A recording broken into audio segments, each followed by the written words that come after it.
Yeah, so what were those changes? Because as you referred to there was a lot of outrage several years ago.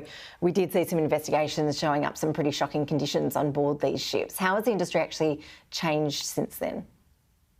The images we saw were shocking to everyone, even myself who's worked in the industry, and that wasn't the truth I knew. Having travelled on board and been to the Middle East, particularly where our live sheep trade is really valuable to their food security. There's been significant changes, huge regulatory reform. We're not shipping sheep in the high risk period in the northern summer months. We've had a significant increase in space available to livestock. They can all sit down at the same time. We have veterinarians and stock people on board. We've had changes in the minimal airflow and the ventilation auditing systems on vessels. Some vessels configurations are no longer being used. And we've had a lot of innovation and research looking at automation of environmental monitoring and some standardisation of how we collect animal welfare data. So how are the animals coping in their environment? And mortality has always been used as a key measure.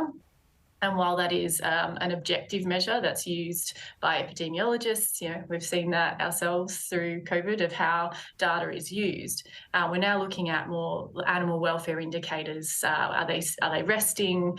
When are they standing? When are they sleeping? What's the conditions of the flooring? And all that's reported to the federal government, on a daily basis, so they can see what's happening on these voyages. There are some pretty strong views on this. I don't need to tell you that. The RSPC says, and I'm quoting here, the trade is unfixable and inherently cruel. It says the animal welfare issues with live sheep export have been evidenced, they say, by contemporary animal welfare science. They say that's happened time and time again, and that the only way to remove those risks is to actually stop exporting sheep. The government seems to be accepting that. Have you had meetings with the government, with the Agriculture Minister about this? Are they open to reversing this decision, or do you think it is a done deal? The ag sector is definitely standing united on this and meeting with key people to have these tough discussions. The Livestock Collective is really passionate about sharing information. We've been running vessel tours and have invited the RSPCA numerous times to come see for themselves the changes and understand the more current science and the impacts that this will have on the WA sheep industry and more broadly this whole supply chain.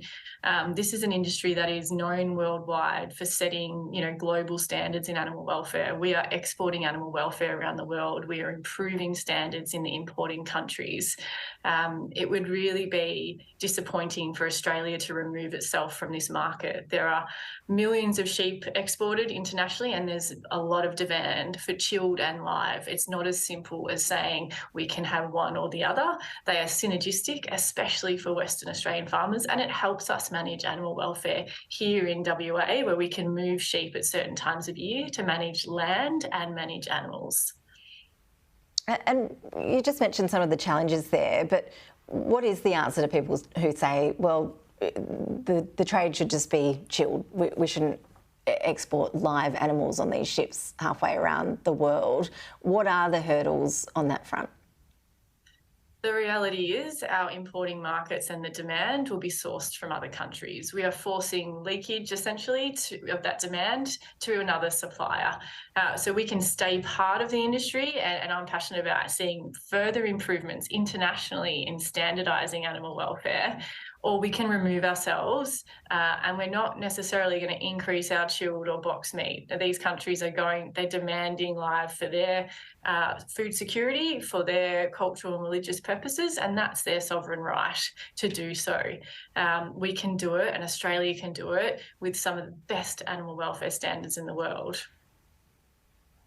So, Holly, as someone who's worked in this industry for several years, what impact do you see it having on jobs, on livelihoods? And it is mainly Western Australia, I think, that we're talking about here, if the Albanese government does follow through on these plans to phase it out altogether.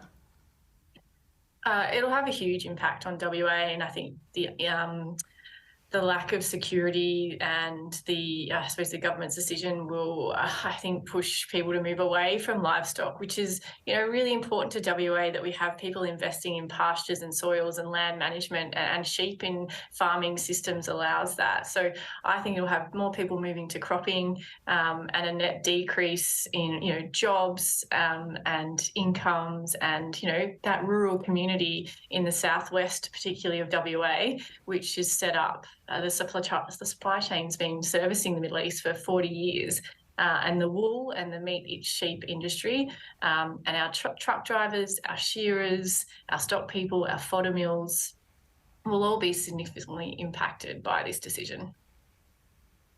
Yeah, so one estimate suggesting that some 3,000 jobs would go if this does happen, which is still several years away, but certainly interesting to look at the challenges and hurdles in the meantime. Holly Ludeman, really appreciate you bringing your insights to the table. Thanks so much.